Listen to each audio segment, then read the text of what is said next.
Testing 1, 2. What's up, everybody? Cameron Wiggins here from Wiggins Film Co. And today I'm going to give you the 3 basic settings you need to know to start filming weddings today. So let's get into it.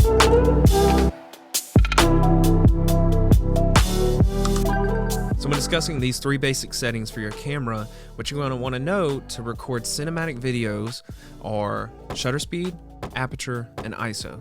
Number 1, shutter speed.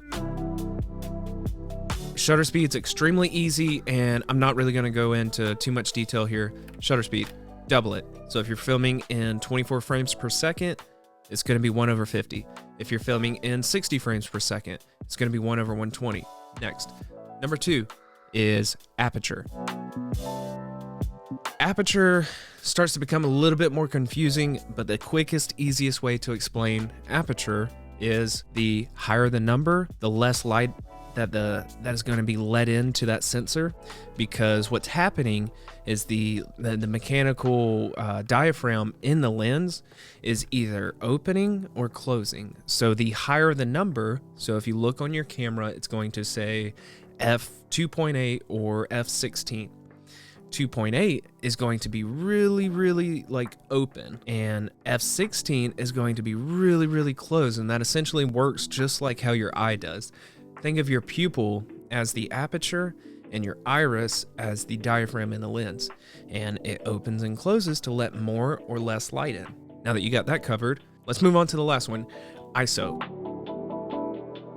So ISO is going to let you pull more artificial light into your camera. So light that's not there. You've set your shutter speed, you don't want to change that. You set your aperture, you don't want to change that. Now the third option you have to raise or lower your exposure is going to be your ISO. ISO is going to let you put in or pump in more artificial light. It's the camera producing more light. To simplify ISO, it's going to allow in more artificial light.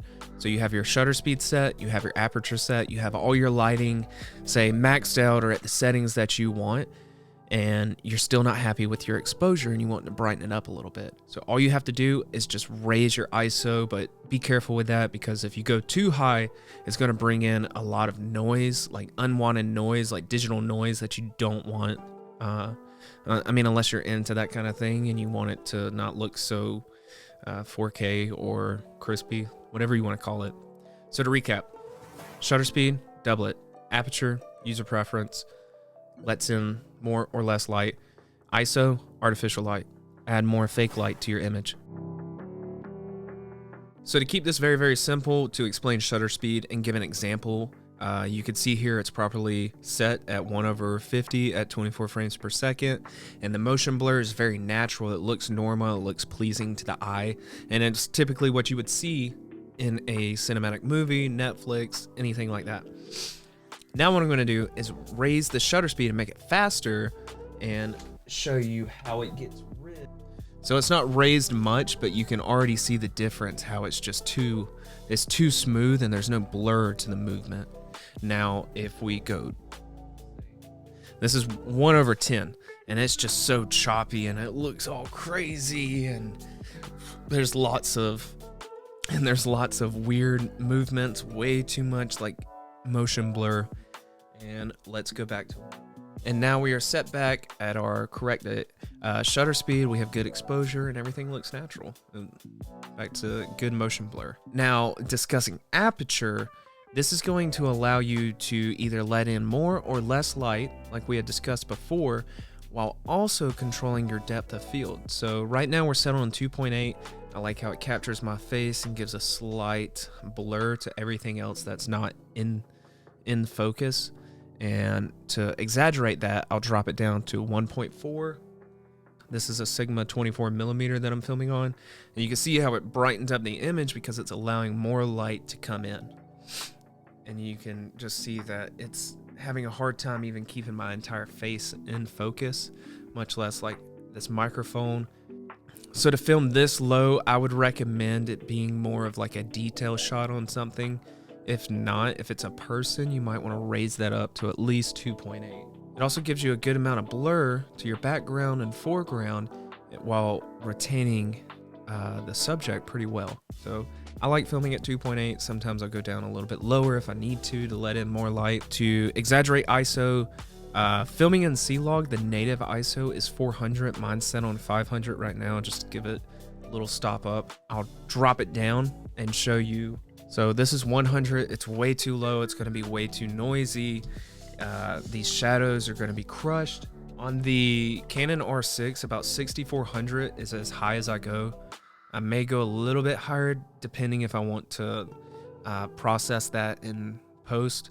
It's just, it comes out with too much noise in it, and sometimes you got to clean that up. But right now you can see it's very, very bright. It's brought in a lot of artificial light, and like I said, each time you raise the ISO, it's just allowing for more and more and more noise because it's artificial light. It's not natural light. So always properly light your subjects. Now let's go back to normal. All right, and now we're at our proper settings. And if you're curious, I'm filming 24 frames per second, 1/50th of a shutter speed, 2.8 aperture, and 500 ISO, and I think it looks pretty good. To help this and to be at those settings, I do have several lights. I have a nice big softbox set up right here. I have a ring light in the back of this room to kind of help fill, and then I also have a hair light back here behind me that you can kind of see. It's got that green hue to it. That's my setup. So with some general knowledge behind those three settings, I truly believe that you can go out and start filming very cinematic videos today. Honestly, just go out and practice, make videos. It's gonna take work, it's gonna take practice, but just keep at it. You'll eventually get it. So until next time, I'll see you guys later.